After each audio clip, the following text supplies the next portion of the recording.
All right, then. Everybody, I have heard the feedback. These are recorded after the original videos have been posted, so Stormwall Blockade and Lady Jaina Proudmoore will have a little bit more going on in the way of visuals. I've got logs and scenes set up and B-roll when I bring over the PTR footage we're going to be looking at. But for the most part, it's still very audio only. It's a discussion, talking, breakdown situation here, but we have the Stormwall Blockade up next. So hopefully it's a little bit more interactive, at least to watch, if you're not just listening. And let me unmute these guys, and hopefully Salud doesn't curse as much. That is poking fun too. Yeah. So we're ready to talk about the Stormwall Blockade. Yeah.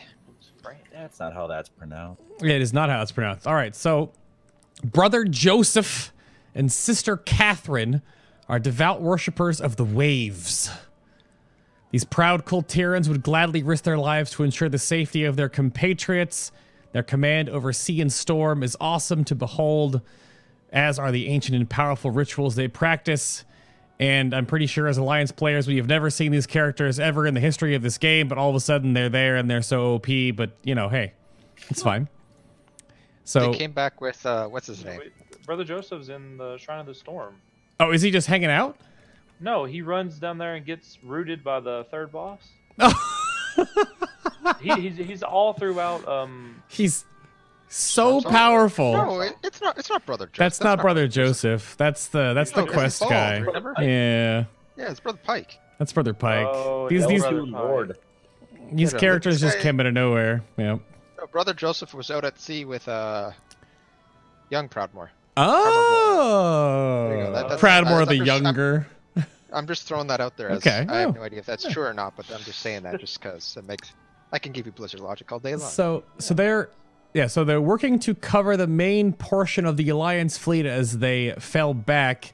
A cadre of Stormsong Tide Priests have established a blockade and summoned an overwhelming elemental to wash away Dazar'alor's port area, reestablish a foothold on the docks, overrun the Alliance ships, and return the summoned monstrosity back to the deep before they destroy a large portion of the city. So the same way that for us as Alliance, these are our last 3 bosses. Same thing for the Horde, but story-wise, we play this as Horde. Because we are... racials. Yeah, with the Horde... Stop! We don't... Sorry. There's no difference. Gosh. So, okay, it's just, there's no abilities in this. It's just the overview and the lore. There's nothing else going on here. So, it's a two-phase fight with one overarching deadly ability. But, Caber, if you want to lead us off here. Yeah, okay. So, for this, basically, the TLDR of the entire fight is empowering the storm. So, throughout the course of the fight, Laminaria receives energy from various sources, and when Laminaria reaches 100 energy, we all die. So... it's all about making sure we beat that timer, which sounds like it's going to be a pretty tight check and all that stuff. So it's all about pumping that DPS and then surviving, etc., and then managing energy in the later phase. So stage 1 is called Storm the Ships. This will be when the raid is split into 2 teams, 10 on one boat, 10 on another boat, and then on Mythic you'll be able to bounce between the boats at will. So I expect that to be happening on Mythic, but on otherwise, it's just you put 10 on one boat, 10 at the other boat, and you got to get them down to 50%, and then they swap sides. But we'll go through the abilities. So yeah, brings yeah. Okay, go ahead. Okay. Yeah. So I was reading the kill. The kill thing is just that it's catastrophic. Wait, catastrophic. I can read tides. Yeah. Yeah, brings the fury of the sea down on the caster's enemies, instantly killing them. So we actually don't fight Laminaria until phase 2, I guess. That's the big. Yeah, phase 2, and then he'll fuck with us a bit in stage 1 as well on Mythic. Okay. So Storm the Ships. We have the Translocate ability, which is the bosses swap ships when they reach 50% HP. So you have to fight both bosses. 50%. Okay. Yep, 50% HP. That happens on heroic difficulty only. And then there's a Translocation Pedestal, which heroic and above. Is that what you mean? Heroic and above? Yeah, heroic. Oh, okay. Heroic and above. Yes. Okay, good. So Translocation Pedestal can be used / to swap the ship when both adds are dead. You're ported to the, and then when both adds are dead, you're ported to the dock. Is how it goes. Okay. On Mythic difficulty, the Translocation Pedestal is available throughout all of stage 1. So you can flip-flop boats depending. At least I read that as like you can flip-flop boats at will. Right. So that's how I read that at least. Okay. We'll start with the Sister Catherine boat. She is the lightning girl. Sure. So Voltic Flash is a lightning flash across the deck for 150k when you're hit by it, so dodge it. TLDR. Or you can stand on the edge and you won't get hit by any of it. Exactly, that too. There's a lot, but there's a couple cheese things that you can do here and there. We'll see if that's obviously fixed, but hopefully not, because everybody likes cheese stuff. Crackling Lightning, bolt a random player's location, dealing 50k in a 6-yard range. Will cast Thunderous Boom at the same location after the bolt. So similar to I'll just say Muradin and Hots because That's fair. my mind right away. So Thunderous Boom is waves starting from the bolt impact area that silences everyone when hit, and the further away you are from the epicenter will reduce the length of the silence. So making sure you're not there when that extra hit goes off means you'll just be less silenced. It's a very quick animation. Holy crap. I'm watching the footage right now. It's like the lines of static and then it just goes chqua. Yeah, it's not comfortable to deal with at all. Then we have Electric Shout, so she wraps herself in a 400k damage shield that prevents interrupts. This is basically kill it and then interrupt her title empowerment. So that is 100% the most important thing to kill on the boss. Is you have to get rid of that shroud as soon as possible. Does this So save the boss- cooldowns, you think? Well, it's 400k, so It's not bad. probably not, but be aware of it coming. If that makes sense. Okay. More of a pool of resources. Yeah, so Title Empowerment casts. It's a cast that increases the boss's energy by 2 every 3 seconds. Kickable. Nuke the shield before so you can kick her. It's like the TLDR of it. I don't know. Does she just constantly channel Storm's empowerment? Does it look like During the shield. during the shield? That's it. So you have to just kill it as soon as possible. Yeah, you just turn and burn her. Turn and burn. Okay. There's no turn and burn. You're only fighting her, it looks like, so there's no Other boat. Yeah. Well, there's weird overlaps, and we haven't talked about it, I don't think, but the siren, where the VODs I was watching, they would prioritize breaking the MC and then die to the energy because they weren't DPSing on the shield. So I have a pretty long note there about that, but we can get to that later. Okay. The next is the Jolting Volley. Shoots bolts of lightning that deal 16k to all nearby players. Just move away. So it's a standard AoE thing, like get away from everybody and don't be too close, and you should survive it. Okay. And then, we have a greater title empowerment, 5 energy on Laminara every 2 seconds. That is, I believe, when she... What is greater? Yeah, so when she dies, her soul starts channeling that. So, like, you have to have them die at, like, the exact same time, basically. Yeah, Romeo and Juliet style. Sure. Yeah, exactly. Okay. And then on Mythic difficulty, there's an ability called Mark of the Storm, which is, while close to the sister, you will get a stackable debuff for 30 seconds that increases the damage you take from her by 30%. This looks like that might not be in here anymore. Oh, it's not. Well, it's not in the Dungeon Journal, but... That's right, yeah, because the Dungeon Journal also has the new Spawn of Luminara thing. I don't know if that's the Mythic only. Well, if that's not in here, that's great news, because that was the whole reason for having the Transcendent.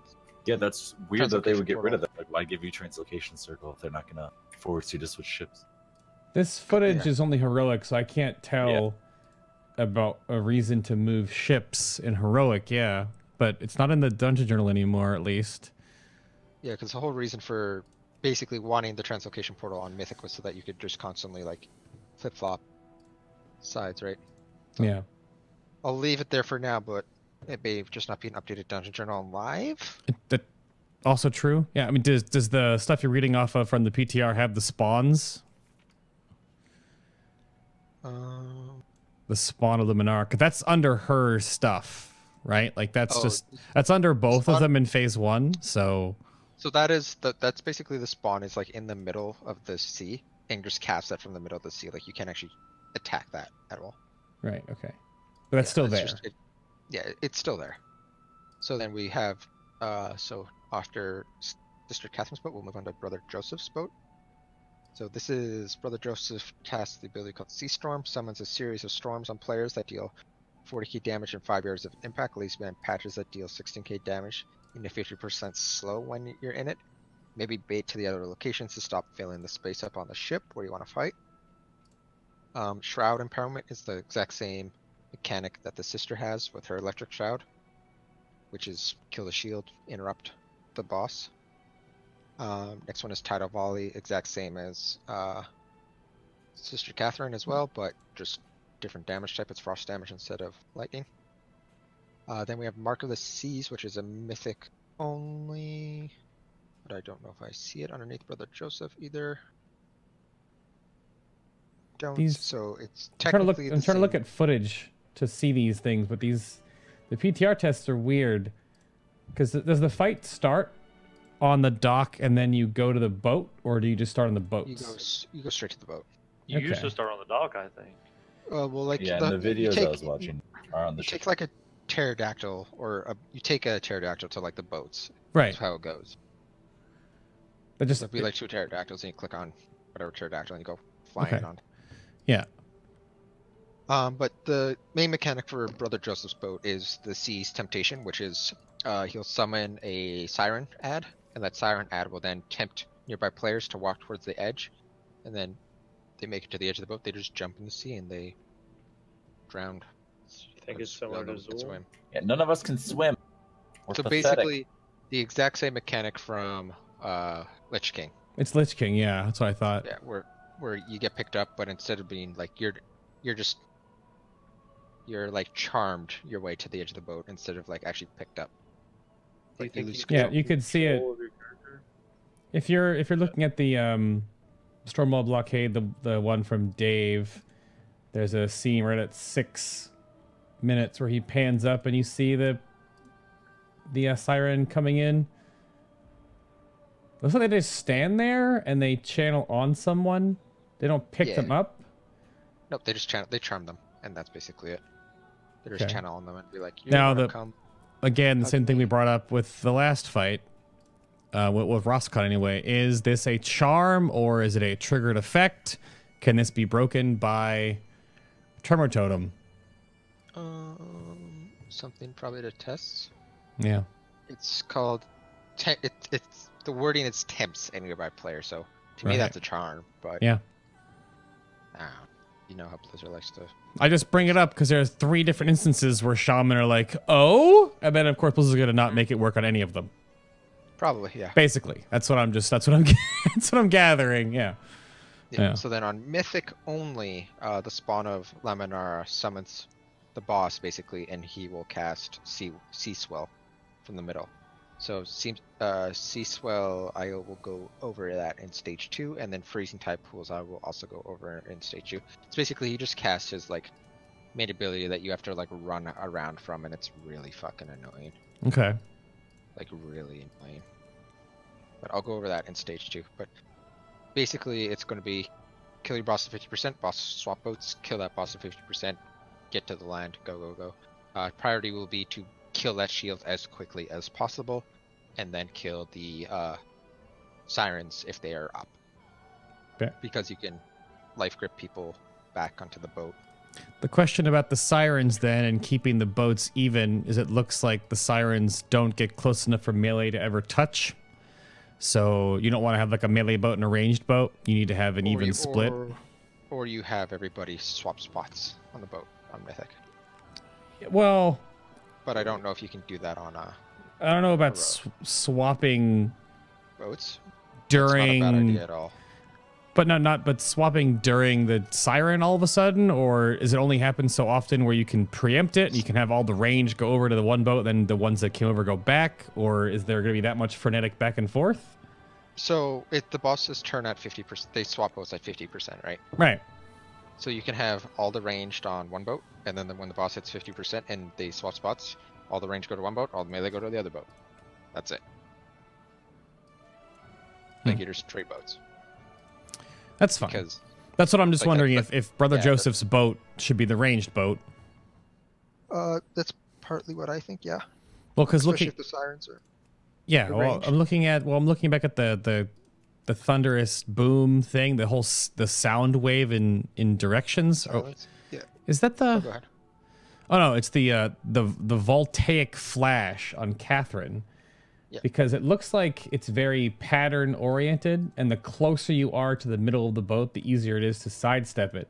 So that means you're just clumped up on her, essentially, because having ranged out, like you watch the POV of this boomkin, he gets just wrecked by it. He can't dodge the one that spawns on him, and then he can't move away fast enough from the other one and just dies. But if you look, if they spawn like in an L shape and you're in the middle of the room, all you do is step to your left and step down, or step to your right and step up, kind of a deal. If you're all melee, you just... Part of me thinks he'll still do like a ranged and melee split. Honestly, I think so. Okay. I don't think we're going to do like all melee, all ranged. Like you could do that on one, but I don't think you can do that on Mythic. Like I think you're going to need to do a split, proper split. Okay. Sorry, I'm just trying to sneeze. One sec. Sure. Yeah, the tempting siren gets close enough. I'm looking through more of the footage. It gets right to the boat edge. Tempting song. It's like she gets right to the edge. Then she starts doing tempting song. Oh, I see. And then the person walks toward her or it. I guess her. It's a siren. It's an air mermaid. It's very Witcher 3 style. And I guess you have to get to her before. But wait, they're on Catherine's boat. And there's a tempting siren. I just noticed that. They may come on both boats then. They may just spawn on both boats. It doesn't make you jump off, correct? Well, it doesn't. It looks like it's just like it's stunning them so that they get hit by the telegraph moves. I would imagine if the person that's tempted gets all the way to the siren, then the siren that flies off the boat with them. But this is really strange that, yeah, we're on Sister Catherine's boat in this footage, and the tempting siren is on Catherine's boat, but the siren is listed as Joseph's ability. So if that's the case, then back what you said, it has to be an even split, at least for just to be safe. But then again, if the siren comes all the way onto the boat, then you can... Well, has it ever said anything about these abilities being specific to the boss or to the ink? Because he can summon a siren to her boat. Exactly. Could be how it works. Someone's a tempting siren to assist the Tide Priest. They're both Tide Priests, so... So yeah, that could be technically just going both. She's a priestess. Oh, sorry. Sorry. Her priesthood? Sorry. Yes, Anyway, yes, I did. Yeah. Stage 2 is Laminara, which is the main portion of the fight. And I don't think... the I'm looking through. I don't want to interrupt, but do either of these VODs get to the phase 2? I don't think they do. The last pull of the Boomkin one does, and it bugs out because it's time for Jaina. So they land on the dock, click the guy, and then immediately start the Jaina encounter. Oh, yeah. I see this now. It's very interesting. I was like really confused as what the heck was going on. So yeah, PTR. Stage 2 of Laminara on Mythic only. The Souls of the Deep, which is Brother Joseph and Sister Catherine, aid Laminar in his assault on his assault. They will cast their 2 abilities, being Seize Temptation and Voltaic Flash. Voltaic, I believe. Voltaic Flash. So you'll still have to deal with Sirens and then Voltaic Flash. Right. So we'll go over the tank stuff, which is all the Kelp. So we have Kelp Wrap Fists. Melee stacks apply Kelp Wrap. It's a stacking dot on the tanks that does damage per second as well as movement slow per stack. So when the dot runs out, the Kelp Wrapping will jump to nearby enemies.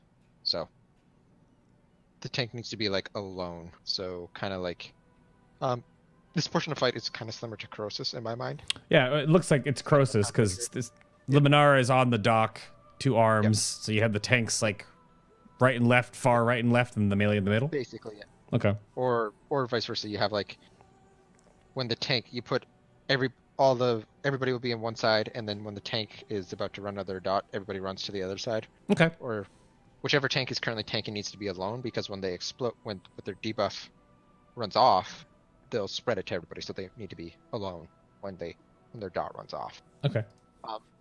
Kelp Wrapping wraps all nearby creatures, increasing damage taken by 10%. Stacks on non-players as well, apparently. So you may want to like get the add to them. Is how I'm reading that. Which ad specifically? Called the Energized Storm. Okay, because the spawn of Luminar is phase 1. They just spawn out in the water, so that's why I was wondering. Yeah, that's the boss. That's just the boss. The boss is just in the middle. They're just going like, "Hey, I'm gonna fuck with you a bit." Wait, Okay, but so what is the ad? What was the name again from the notes? Laminara is the. No, but the name of the ad. Laminaria. Yeah. Or what's the ad called? Is there an Spawn ad? of Laminaria. No. So Spawn of Laminaria, maybe, is what Yeah. it's called? Spawn of Laminaria. Okay. Okay, so it's a spawn, basically. It's not the full portion of it, but it casts the ability Sea Swell, which I'm about to go over right now. So, Yes. Sea Swell deals 60k damage to each player and splashes in 4 yards. Also spawns a freezing tide pool at each player's location. So a freezing tide pool is a pool of water that deals damage while standing on it. On Mythic, it removes Kelp Wrapping or Energized Storms while standing in it. So you have to make sure that you're not getting hit by that, especially if you have Kelp Wrapping on you, because it'll just like spread to everybody else around you if you're not in a proper position. As well as like it'll fuck with the ad as well. Right. That like basically this ability will be cast on the boats during phase 1 by the spawn on Mythic, and you just have to like do a dance around the boat until it's done casting. Oh, those are Basically, the like, the yeah. the swirly circles that the whole group dupes together and from. runs around the outside of the boat. Okay. Yeah, exactly. Which you can use to slow your walking to the siren. Edge of the boat. Yep, siren. There's lots of like Oh. little tricks to this thing. Okay. So on Mythic difficulty, it says freezing tide pools clear a stack of Kelp Wrapping every second on any energized storm within its boundaries as well. So, because I think you want to put Kelp Wrapping on the energized storms in order to kill them quickly enough. Okay, next ability is called Ire of the Deep. Watery Hand slams the area, dealing 330k split damage. Soak as a group. If no one is soaking, deals 180k to everyone and spawns a shit ton of tide pools. So, fucking soak it. On Mythic, also knocks players back / range decreased by the number of people soaking it. So, avoid immune soaks. Shadow Step / Blink may be still possible, so you may not want to like soak it with an immunity. This is kind of what they're saying on that. Wait, so you can or can't immunity soak this? I think you don't want to. Because the knockback, how far is the knockback? Do we know? It's probably going to be like Agamar, the more people in it, the less distance. But if you have quite a few people, probably pretty far back. It still probably means that it's going to be a raid soak mechanic. The knockback, all that also adds is that it's going to be an interrupt, because if you're casting, it'll interrupt you. Yep, exactly. Or if you, that could be a way that they don't want you to immunity soak. That's right, because if it is a scaling knockback, then you are getting knocked. Yeah. Goodbye. Like if you hunter soak it and then they're off the boat. Like, oh, okay, yeah, Oh, okay. they're off the dock, yeah. So the next one is Energized Storm. For the next ability is called Storm's Wall. So it overcharges a player, inflicting 24k nature damage every 1 second for 10 seconds. Upon expiration, it will spawn a Energized Storm. Okay. So player can soak the freezing tide pools while overcharged, and that'll just spawn the Energized Storm from them. Is how I'm reading that. While affected by Storm's Whale, freezing tide pools can be absorbed. So you run over all the freezing tide pools to get rid of them, so that you're making more space for your team. That's just when you have the dot on you for 10 seconds. Exactly. But that does mean you have the dot on you, which doesn't seem like a lot. 24k a second for 10. That's not that bad. That's not that bad. But the freezing tide pool is 60k a second while standing in it. If you walk over it instantly, it probably just clears it, right? Like, yeah, if it doesn't do contact damage, that makes sense. Okay. That'll be one thing to look for. I don't know if that's in logs that you can see, but I don't know if this log gets to that phase. So when the Energized Storm spawns, Energized Storm is the ad. It moves towards the boss. If it reaches it, it will begin channeling Energizing Wake till it is dead. Energizing Wake is 8 energy on the boss every 2 seconds, and if the boss reaches 100 energy, we all die. So that thing needs to not reach the boss and start channeling on him.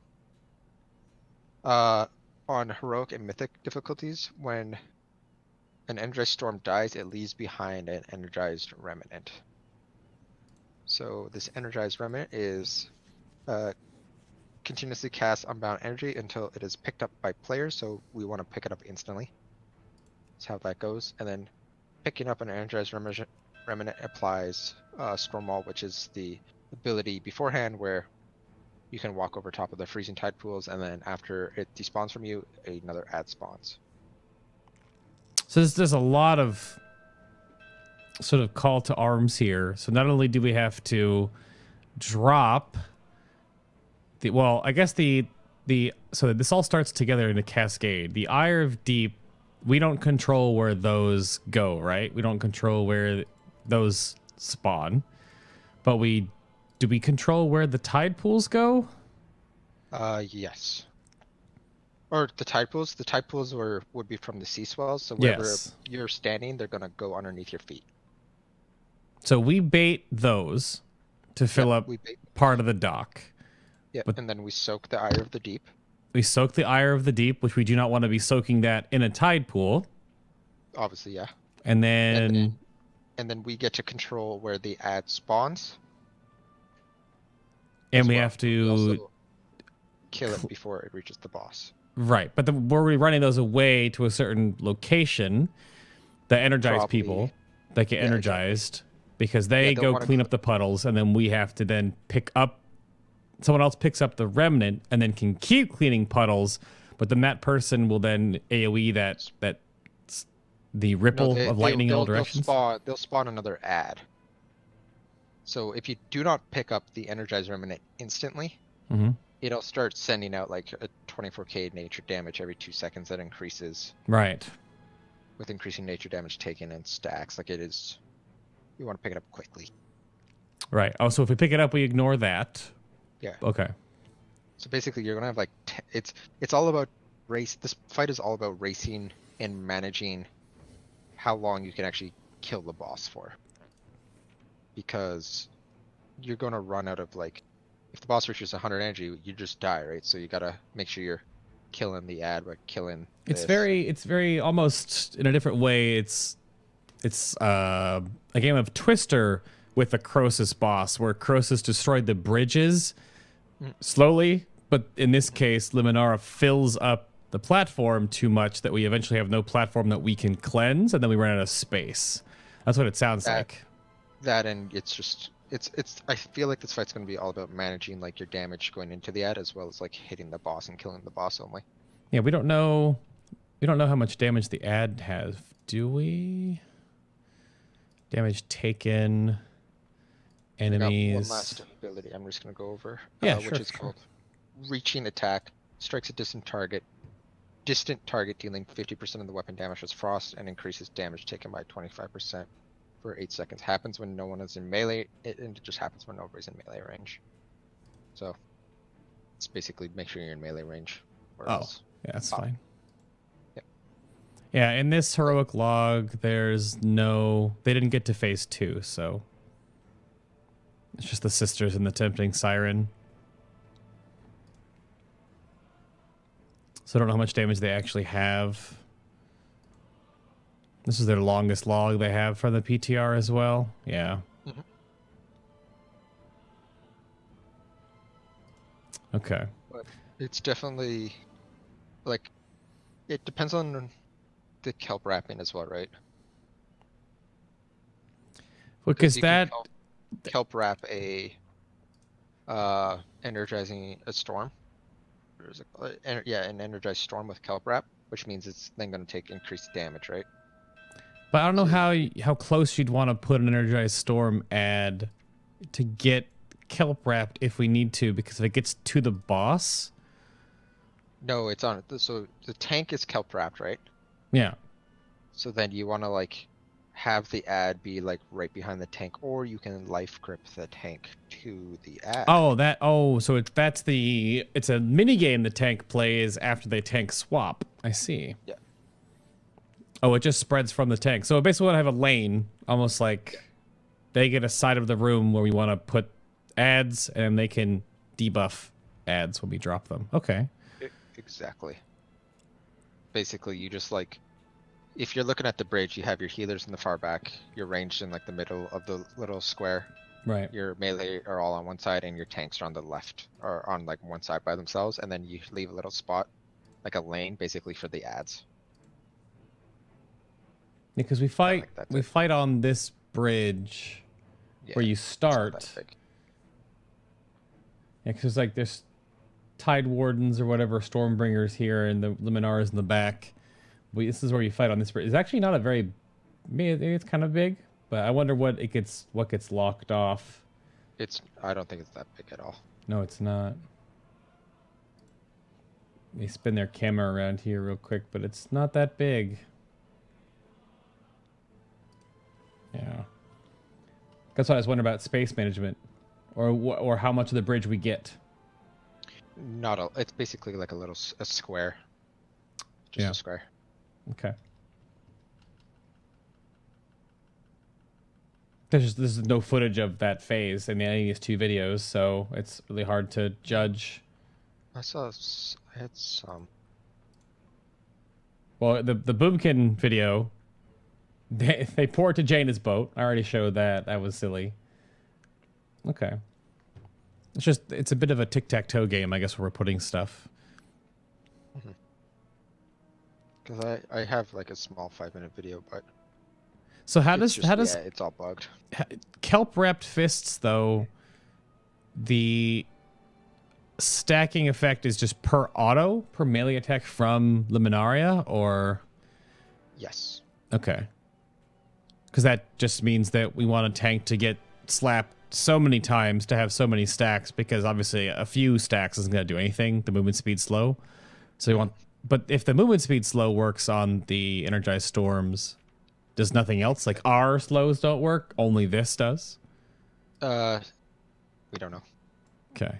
But we definitely want to use the Cup Wrap Fist to slow the, like, because it's, for one, it's damage to the ad as well, right?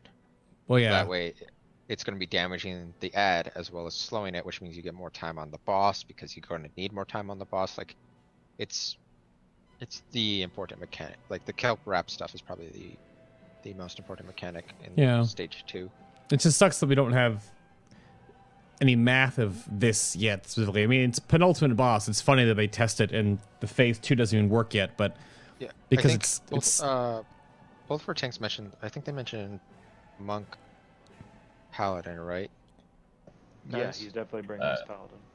So actually, we may want like a double Monk here then, because they could just roll to the ad, right? Because their movement speed will be slowed, but obviously movement effects aren't going to be slowed. They can just. That makes sense. But then also, if can you freedom through it? Yeah. Does horse break the slow or no? Or is horse not affected by any slows? You can freedom if anything. Okay, yeah, you just freedom. Yeah, I guess Paladin freedom works just as fine too. Because your note of that gripping is scary because it might debuff the priest, and then they can't go anywhere. Yeah. Because how long is this? It's just as good. How long does this last? Either like again, Dungeon Journal, we don't have information because how long does the fight last? No. The kelp wrapping effect, because it says the intensity of the damage taken is increased based on the number of stacks of kelp wrapped the player had when it expired. So that means that we have to have so many stacks on the kelp wrapped fist. Basically, you have to heal a tank through so many stacks and stacks and stacks, and the longer you can keep that tank alive, the more stacks they get. That helps kill the ad, because you tank swap. to the high stack tank, but then do they need to get it to fall off of them? Or it's per stack is 10% more damage dealt, so how much do we want? 50%? 100%? How long can we keep the tank alive? Because the dot seems insignificant per stack if it's only 7k. That's nothing. It looks like it's like 10 seconds. 10 to 12 seconds is my guess for the dot. Okay, because the wrapping all nearby creatures happens when it falls off.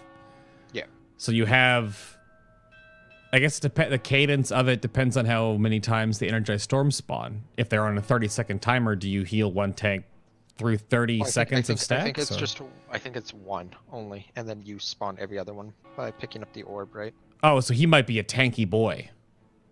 Yeah. Okay. And the ones that spawn that we control, yeah, so they might be beefcakes. All right. Yeah. Which is why you need the damage reduction, or the damage taken amp on them, as well as the dot on them. I mean, we can test that out in Heroic completely because it's the same effect in Heroic. Yep, it is. Because in Mythic, all we get in that phase is the pools in the ground that we cleanse. Exactly. Oh no, it's the knockback and the pools. The knockback and the pools are Mythic. Everything else is the same based on the dungeon journal, even though you have that ability from phase 1 that doesn't exist in here, so. Exactly. Okay. Is there anything healer oriented that comes into play with this? Again, I brought the log up, but I can't see duration, so I don't know how long you guys are going to want to heal tanks through it, or if you can cheese it with tank cooldowns to get a ton of stacks. It'll be finding a balance with it. What's the minimum number of stacks to kill the ad in a decent time? Yeah, and I think that's what it's going to come down to, is just finding the balance of like what it takes. Because they don't have HP for the ads. Because Brother Joseph and Sister Catherine don't seem to last that long. If I... 4 minutes? Yeah, about that. They don't have... I just didn't know how long their HP would be. Because I'm looking at... This is a 30-man stack on the PTR. And the PTR number is only 22 million HP. No. Yeah. That's not a lot. 22 mil, but you're only DPSing with half your raid. So... Yeah, the problem was that this fight was like really bugged hardcore on like... Oh, I'm sure. But normally 30-man heroic is mythic HP. That's what we've seen, right? 20-man mythic is about the same as 30-man heroic HP-wise, so 22 million isn't that much. Interesting.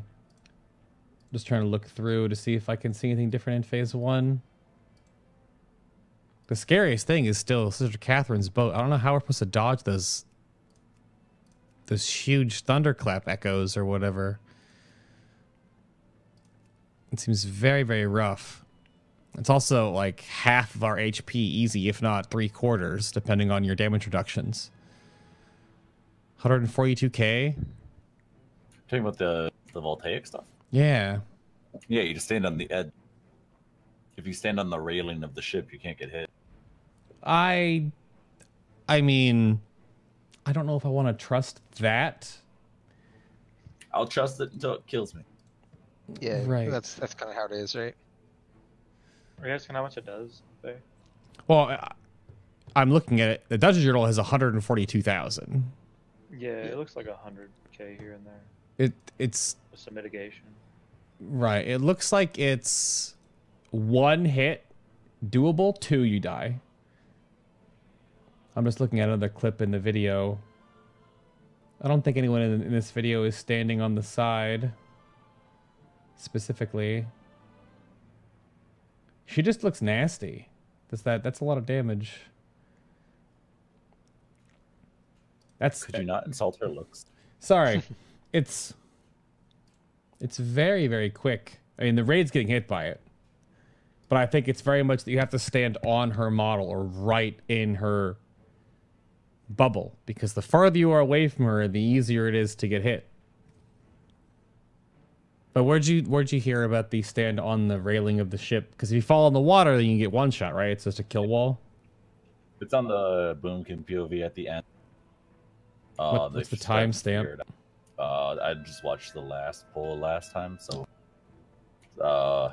scrub it until you find it, I guess. And you can say, like, you can hear whoever's making the calls say, get on the edge. Oh, I'm looking at them stay on the edge, yeah. I just don't think that can be a thing. If the trigger is... If Blizzard is incorrectly coded the trigger to not be on the wall of the ship, I can imagine they would do that, but we have to check it when it goes live for sure. Well, you'll see on the ship, like, it's just like... You could dodge that if the boss is directly in the middle of the room, right? It's like a left and right thing. Right. Like, it's not that bad. Because what I wonder is, if you look at the ship, and it's either a top and bottom or left and right quadrants, and it always goes left, right, or it goes top, bottom. If it's that way, then yeah, it's either a forward, backward, or a side-to-side move, right? But if you're too far to one side, you're in it, and you're getting chunked. Yep. Oh, there's a middle. Oh, there's middle and outsides. Oh, holy crap. All right. Yeah, I just watched a middle boat and the two outsides.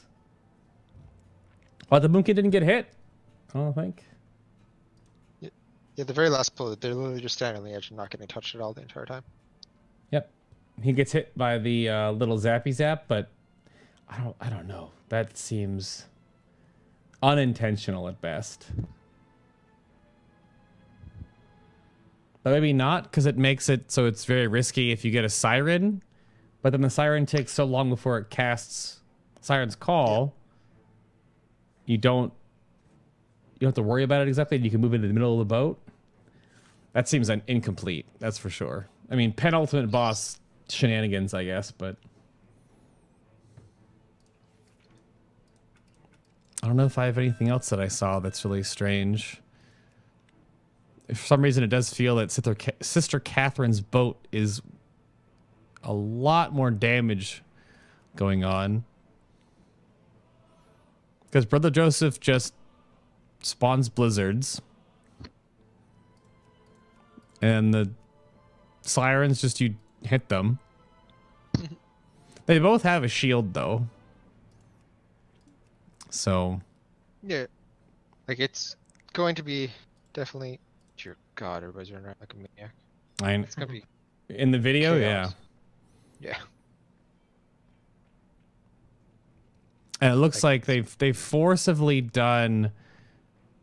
The weird part is that they're forcing healers, most likely, to use raid cooldowns in Phase 1. So the timing for Phase 2 is interesting because Jolting Volley and Untitled Volley are just 140,000 to the boat, right? And they'll probably won't do that so often, but that's 3/4 of our health. Yep. By the time we get the next eye level bump, right? So people might be watching the video and be like, "Why is your health so low on your Demon Hunter?" I took my glaives off because I'm RPing in the Stormwind, but yeah, that's a lot of our HP. Yeah, I mean, we're breaking 200k HP once we get eye level jump, but it's just getting there, right? Still, you're down to a quarter health then, right? Like, well, it should be fine. It's just trying to figure out, like, there's going to be cheese on this fight, and the cheese will probably work for the first bit, and then they'll fix it, and then everybody's going to have to learn the hard way. Like, and realistically, like, looking at how fast that is, I feel like they're going to have to slow that down a bit. Because, like, that is a fast activation. That reminds me of, like, the shark on Mistress when it was, like, obnoxious to dodge. Right. And then, I don't know, I still don't get the point of the Translocation Pedestal then. Because what's the point? Yeah, exactly. Right now. The only thing I can think of is that on Heroic, right, the shrouds are tuned in a way that the 10 on each boat can DPS them down just fine. But on Mythic, since there's none of that debuff is gone, on Mythic, if they're desynced, where you have to move DPS over to one boat to break a shield, and then those DPS have to go over with the other DPS to break the other shield. The other shield? Yeah, you have like a team of 5 constantly swapping sides. Right. That feels very Iron Maidens, when they had the boat crew go away to do one thing. So, if they're desynced. Do we know if they're desynced or not? Is that in the log? Can we see when they're cast? This log keeps crashing on me. I don't know, Warcraft logs might be doing some maintenance right now or something, but... Is there any way to see Would it be in events? To see when they cast their shield. I'm not too sure. I think you can. Yeah, you can see Tidal Shroud and Electric Shroud, I believe. Is that what we're looking for? Yes. I want to know if their shrouds are synced or desynced. Oh, okay. It looks like they're synced.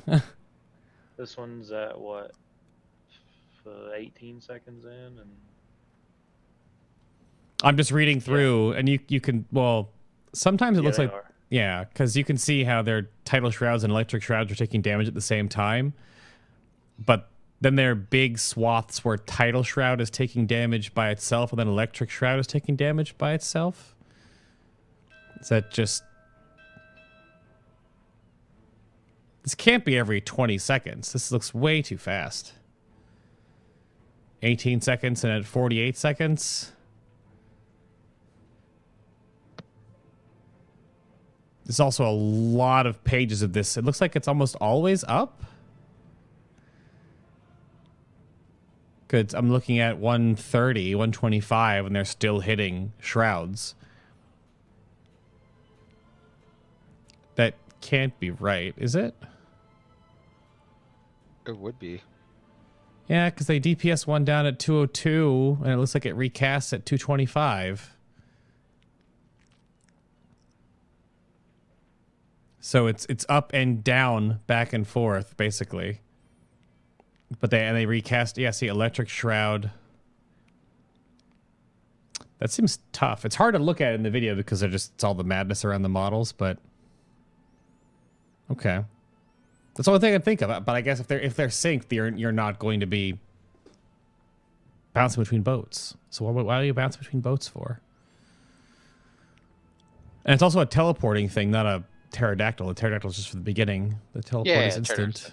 Yeah, teleport's instant. Which is why like it made sense to have teleporter there if you had the stack and debuff thing. But now that you don't, it's like okay, what's it for? Right, and that's where I guess. We'll see what the day raiders do. Maybe they took that out of it. I don't know. Yeah, they may have just scrapped it because it's like there's already so much shit going on. Do we want to add? It's very possible. Shit to the fight because like there's a lot going on in this fight. The teleporter may just be there so if we have any deaths, we can even out sides throughout the fight, so we don't have sides uneven. That is fair too. Because if the Tidal Shroud timing seems so weird. If it's basically up for 20 seconds and it takes about 20 seconds to destroy it, and then 20 seconds later they recast it, how they're giving Liminara 2 energy every 3 seconds. So each shield is going to roughly give 6. You said 2 energy every 3 seconds. 2 every 3 is what the Dungeon Journal says. That's heroic. Is it more in Mythic? No, same. So if the shield's up for 30 seconds, they'll each give the boss math 20 energy. Yeah. So what? We can't have that up. Yeah, that's so much energy. Because if it takes 4 minutes to DPS the bosses down, then you die. Because after 3 rotations of them both getting shields, then you're at 100% energy. So like this is definitely like, hello DPS, do you have the check needed to kill Jaina? Because this is definitely what this is. Like it's going to be a strong DPS check. Well, well, you said Jaina. I don't know if that was a slip. That's actually funny because when we talk about Jaina next, she has a shield to break mechanic, but that's the whole raids deal except the cannon people.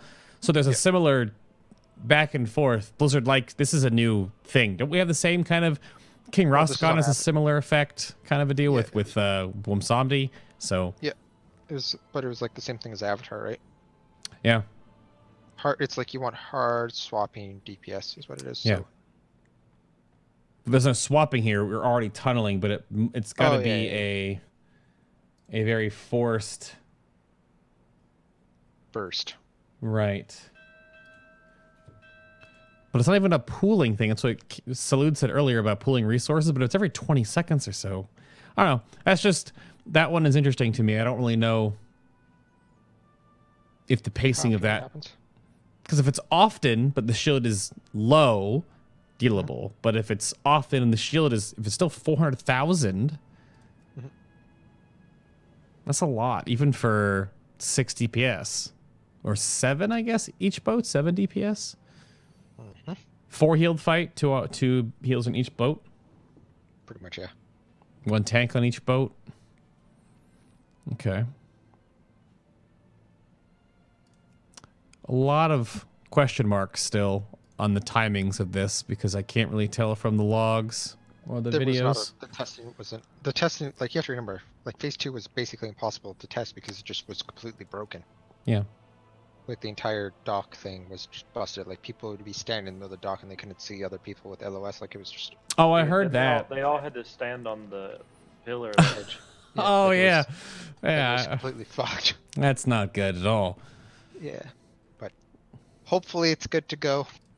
It does launch on Tuesday. Yeah, no big deal, right? It's just coming soon. Yeah, it's Tuesday. I mean, we'll only see the heroic and normal versions 4 times, but... But, is there any other things that you guys have? I don't know. I don't have anything. Yeah, which... it's just gonna be easier once we can do one heroic pull and we can see these timers. That's really gonna make everything fall together for us. It looks like exactly right because we know what we need to do, what we need to avoid, what we need to sow. Yeah, just missing these little. We have the general overall of the fight is kill the bosses, kill the shields, interrupt, survive on the boat, and then phase 2 is kill the boss, kill the ad, clear space for the raid. Rinse, repeat over and over and over and over again, and soak. I wonder if phase 1. Smash. I wonder how long phase 1 is aimed to last, because it seems like phase 2 would be much shorter. But penultimate boss, I'm not sure. Well, I guess it's like 4. It could be just like 4 minutes each. Right, because how long was Elisand, for example, or because we can't look at penultimate bosses. It's kind of strange because Zool was it, but Zool got zerged. But then Mithrax was cheesed, so Mithrax has actually always been faster than what it's supposed to be because the intermission phase should have taken much longer to deal with. We never did because of the rock cheese. So that fight was also shorter than it was meant to be.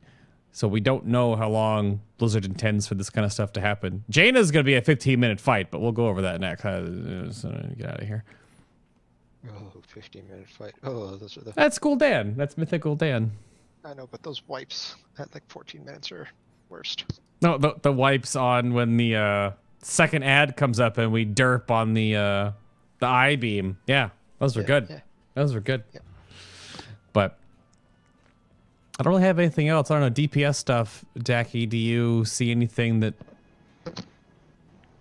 you're concerned about? Not exactly. I mean, we'll need to split a few people with on-demand bursts, the shield, between our 2 groups. But I mean, what about demon hunters? You think the debuff will apply to both sides? You know, I mean. Oh gosh, please. Yeah, I know. Jackie, that's please. Oh yeah, that's because we're not gonna have. Well, we may have 2 monks, like a tank monk and a healer monk, one on each side for the physical. I could just be like, yeah. But I mean, technically, we could have 2 demon hunters. We could have 2 demon hunters. It's very possible. Well, the one thing that I was wondering about is that if the translocation portal and the new way they fixed the brand lasts almost indefinitely now. It doesn't have a timer on PvE mobs. Once they're debuffed, they last forever. I've looked at that recently. Yeah. There's no timer on it anymore. It's just a the Demon Hunter can debuff 1. Huh? They never went live with it in BFA. What did? The timer thing. It used to be on that timer. Yeah, it was 60 seconds. Yeah, they never. When a BFA came around, it never went to that. They went with the permanent one. Right. So 1 Demon Hunter can work. They have to go between both boats and then go back to their boat. The poor Demon Hunter. Like realistically, you'd have to do that because the 5% is huge. Start on the other boat and then you go to your. And you go to your boat. Yeah. Yeah, or just have 2 demon hunters. That's very possible. I mean, it would be me. Demon hunters have good on-demand burst and Chrysidian at this point. Yeah, no, it would be me, and if one of our Chrysidian. initiates worked out, yeah. Yeah. So that works. That's just funny. But 1 monk on each boat, keep that in the roster. Healing monk on one side, tank monk on the other. Got to keep the debuff up, or just have to have the swap crap. Oh, what a nightmare. Yeah, the DPS thing is just as affected by Tempting Song. Try to position yourself as far away from the siren as possible. That just means you go to the side of the boat to give yourself more time. And then it says avoid being hit by the voltaic flash, and then use Storm's Wail to remove Fleezing Tide Pools. So, yep. Healer stuff, though, is just... Yeah. It's the same crap for healers. It's pretty chill fight. Actually, I think for healers, it's not that crazy. I think this is definitely a DPS and tank fight. Like, this actually may be a 3 heal fight, if you can do the boat properly. You have like own boat. You have like a one. Well, if one healer's gonna solo a boat side, it would probably be a Discipline Priest. Don't be silly. Yeah, exactly. That would be interesting if you did that. But then the thing is, you can't desync them too much because they have to die at the same time. Yeah, exactly. So the extra DPS wouldn't necessarily help unless you actually had a float DPS to go between shields. But that would be... That seems like the only reason why the translocation portal is there, but I don't want to keep hawing about that. That's just all it is, I guess. Yeah. All right. Are we good with that? I'll wrap this up. Yeah, I think you're good. Okie dokie. So that is the Stormwall Blockade. Hopefully the extra B-roll stuff here and there. It only works to show B-roll now and then when it matters. And then again, the one log we have from the PTR that's from Slooty and Jack, like there's information there, but so much of this fight didn't work on the PTR. We couldn't see it. It doesn't work mathematically, so we're just kind of in the dark. Hence all just the discussion about the abilities we can see in the Dungeon Journal. But hopefully if you discerned a little bit of extra stuff from that, do you have any questions, comments down below? And next up is Jaina. We'll try to keep the Jaina discussion under an hour, but Opulence took a while because of just discussionary things that also didn't work on the PTR, so we'll see. But Jaina had some pretty good footage. We'll talk about that next up. Thank you for watching. Hit the subscribe button if you made it all the way to the end, because more of these will be coming in future raids if you enjoyed it, and of course everything else that I do here on the channel. But that's that for me. Yeah, ding ding. That's right. Sitting here in the Stormwind Harbor. Yeah, that's it. Stormwall Blockade.